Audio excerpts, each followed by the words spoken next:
यमराज भयभीत होते हैं। हमारे हिंदू संस्कार का श्रृंगार है तिलक।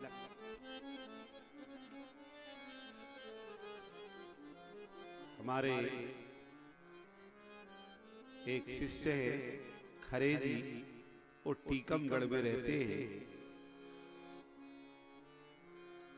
तो खरे जी और एक अंजलि जी अग्रवाल हैं, इन लोगों ने आज सवेरे फोन किया, कहा महाराज जी हम सनातन धर्म के विषय में काम कर रहे हैं, नए बच्चों को हिंदू संस्कार से जागृत कर रहे हैं,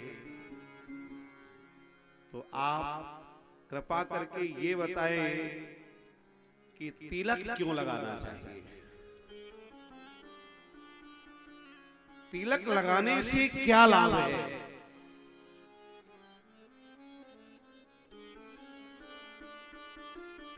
मस्तक पर सीखा क्यों रखना चाहिए, सीखा रखने से क्या लाभ है। देखो, सीखा रखने से उतना ही लाभ है जितना टीवी खरीदने के बाद डिश कनेक्शन लेने से लाभ होता है।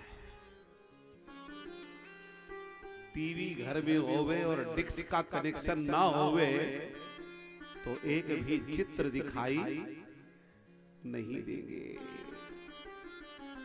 ऐसे ही मस्तक पर शिखा रखने से हमारे अंदर ब्रह्म चेतना जागृत होती है और धीरे धीरे ब्रह्म की लीलाओं का चिंतन होने लग जाता है और भगवान के चरणों में हमारी रुचि हो जाती है। इसलिए हमें शिखा रखना जरूरी है। तिलक क्यों लगाना चाहिए, तिलक लगाने से क्या लाभ है। देखो, ये जो तिलक है ये भगवान के चरण चिन्ह है। आपने भी कालिया नाग की कथा में सुना है कि भगवान ने कालिया नाग के मस्तक पर नृत्य किया, कालिया नाग चरणों में गिरा। भगवान ने कहा रणकदीप चले जाओ, कहा गरुड़ खा लेंगे, कहा तुम्हें काल का भय नहीं है क्योंकि तुम्हारे मस्तक पर हमारे चरण चिन्ह अंकित हो चुके हैं।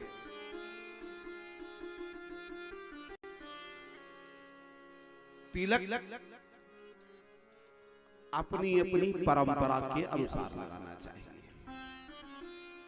शैव परंपरा के हैं तो त्रिपुंड लगाना चाहिए, वैष्णव परंपरा के हैं तो ऊर्ध्वपुंड तिलक लगाना चाहिए।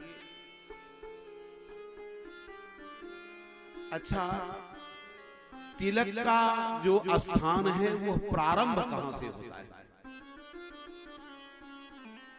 तिलक कहां से लगाना प्रारंभ करना चाहिए। तिलक जब लगावे तो त्रिपुटी से लगाना चाहिए। त्रिपुटी माने ये इला, पिंगला और सुषुम्ना तीन नाड़ियों का ये संगम स्थान है। जैसे गंगा जी का संगम है ना, ऐसे तीनों नाड़ियों का यहाँ संगम है।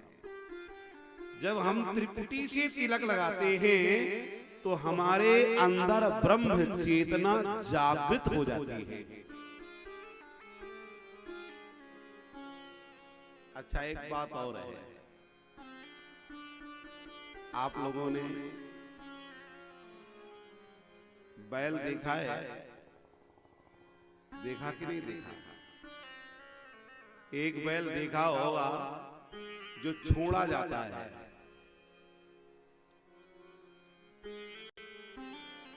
जिस बैल को छोड़ा जाता है उसके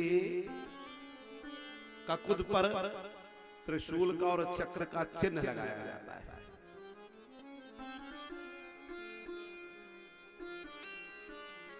क्यों?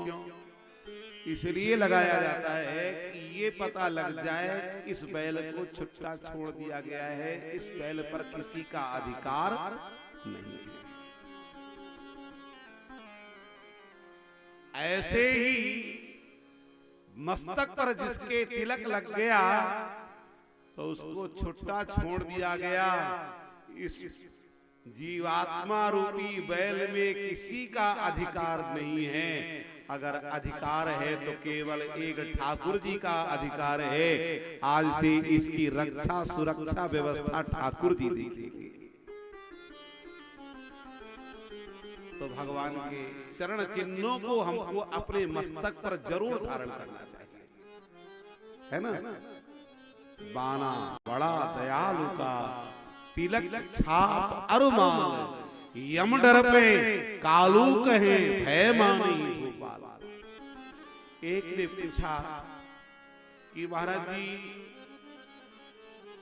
तुलसी की कंठी सधवा नारी को पहनना चाहिए या विधवा नारी को पहनना चाहिए? देखो, तुलसी की कंठी चाहे सधवा नारी हो और चाहे विधवा नारी हो, सभी नारियों को धारण करना चाहिए। सधवा नारी अगर तुलसी की कंठी धारण करती है तो उसके पति के आयु की वृद्धि भी होती है। भाई, तुलसी जी किसकी स्वरूपाएं हैं? तुलसी जी किसकी स्वरूपाएं हैं? श्री किशोरी जी की स्वरूपाएं हैं।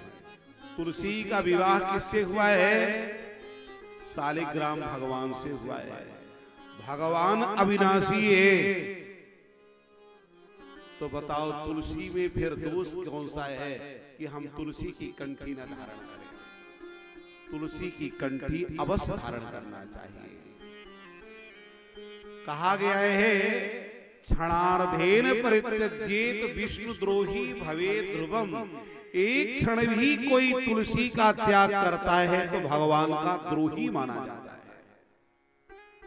तो मस्तक पर तिलक होवे,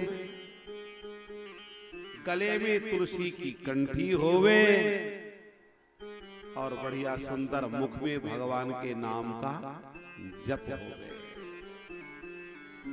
अगर कोई इतना कार्य करता है तो उसे भगवान के धाम जाने से कोई रोक नहीं सकता है।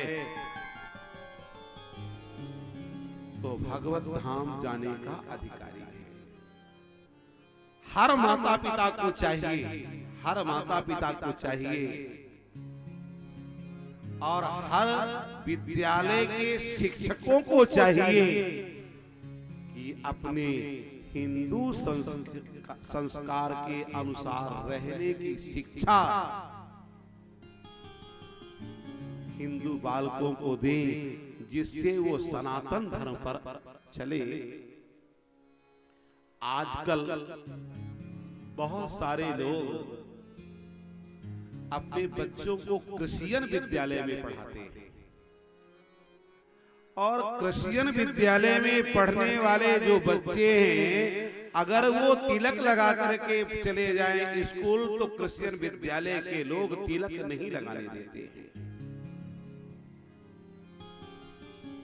जिस विद्यालय, जिस संस्था के लोग भगवान के द्रोही हों, तिलक कंठी के द्रोही हों, हमारे हिंदू संस्कार के द्रोही हों, सनातन धर्म के द्रोही हों, उस संस्था में कभी भी बच्चों का नाम नहीं लिखाना चाहिए भूल करके।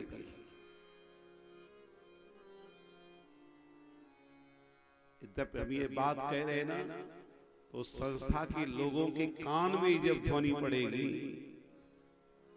तो वो विरोध करना शुरू करेंगे, क्योंकि आज सनातन धर्म वाले संतों को बहुत गालियां दी जाती है, बहुत उनको अपमानित किया जाता है।